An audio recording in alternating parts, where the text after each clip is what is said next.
ನಮಸ್ತೆ. ಓಂ ಶ್ರೀ ವಿಘ್ನೇಶ್ವರಾಯ ನಮಃ. ಮಹಾಭಾರತ, ರಾಮಾಯಣ ಇವು ನಮ್ಮ ಭಾರತದ ಅಂದರೆ ನಮ್ಮ ಗ್ರಂಥಗಳು, ಹಿಂದೂ ಗ್ರಂಥಗಳು. ಈ ಗ್ರಂಥಗಳಲ್ಲಿ ನಮಗೆ ಮಹಾಭಾರತ ಸ್ಟೋರಿಗಳು ಎಷ್ಟೋ ಇದ್ದಾವೆ.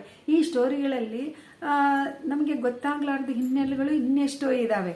ಅದರಲ್ಲಿ ಒಂದು ಸಣ್ಣ ಸ್ಟೋರಿ ಹೇಳಕ್ಕೆ ಬಯಸಿರ್ತೀನಿ ನಾನು. ಯಾವ ಥರ ಅಂತ ಹೇಳಿದರೆ, ಅರ್ಜುನ ಸಂಯಂವರದಲ್ಲಿ ದ್ರೌಪದಿಗೆ ವರಿಸಿರುತ್ತಾನೆ. ಇದ್ದಾಗೆ ಆ ಮನೆಗೆ ಕರ್ಕೊಂಡು ಹೋಗಿರ್ತಾನೆ. ಸ್ವಯಂವರ ಆದಮೇಲೆ ದ್ರೌಪದಿಗೆ ಮನೆಗೆ ಕರ್ಕೊಂಡು ಹೋಗಿರ್ತಾನೆ. ಕರ್ಕೊಂಡೋಗಿ ಬಾಗ್ಲಿ ಮುಂದೆ ನಿಂತು ಅಮ್ಮ ಕರೆದಿರ್ತಾನೆ. ಅಮ್ಮ, ನಿನಗೆ ಹಣ್ಣು ತಂದಿದ್ದೀವಿ, ಬಾ ನೋಡು ಅಂತ ಹೇಳಿದರೆ, 5 ಮಂದಿ ಹಂಚ್ಕೊಳ್ರೋ ಅಂತ ಹೇಳಿ ಅಮ್ಮ ಹೇಳಿರ್ತಾಳೆ. ಅಂದರೆ ಹುಡುಗನ ಕರ್ಕೊಂಬಂದಿದ್ದಾನೆ ಇವನು, ನಾ ಎಂಥ ಮಾತು ಹೇಳಿಬಿಟ್ಟೆ ಅಂತ ಹೇಳಿ ಈ ಥರ ಹೇಳಿದಾಗೆ, ಆದರೂ 5 ಜನದ್ದು ಗಂಡಂದರು ಆಗಿರ್ತಾರೆ ದ್ರೌಪದಿಗೆ. ಬಟ್ 5 ಜನ ಗಂಡಂದರು ದ್ರೌಪದಿಗೆ ಅಂತಲೇ ಗೊತ್ತು ಎಲ್ಲರಿಗೂ. ಬಟ್ ಇದ್ರ ಹಿಂದೆ ಒಂದು ಕತೆ ಇದೆ. ಅದು ಯಾವ ಕತೆ ಅಂತ ಹೇಳಿದರೆ, ಮದುವೆಗೆ ಮುಂಚೆ ದ್ರೌಪದಿ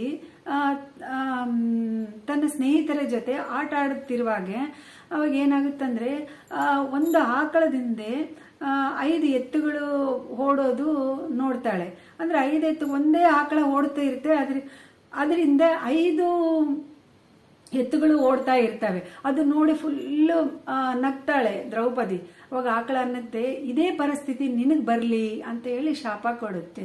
ಹಾಗಾಗಿ ಈ ಥರ ಪಂಚಪಾಂಡವರು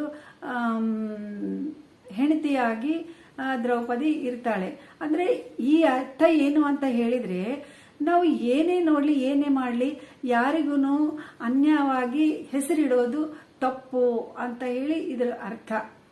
ಥ್ಯಾಂಕ್ ಯು ಸೋ ಮಚ್.